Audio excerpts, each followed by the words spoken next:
కళ్యాణ గంధాలు కౌగిలికి తెలుసు, రసరమ్య బంధాలు రాత్రికి తెలుసు.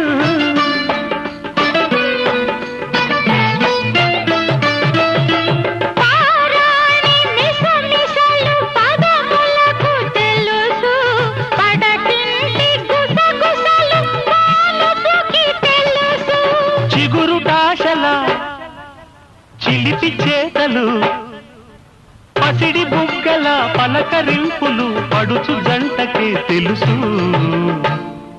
ఇది చెరగని ప్రేమకు శ్రీకారం, ఇది మమతల మేడకు ప్రాకారం. పండిన కలలకు శ్రీరస్తు, పసుపు కుంకుమకు శుభమస్తు.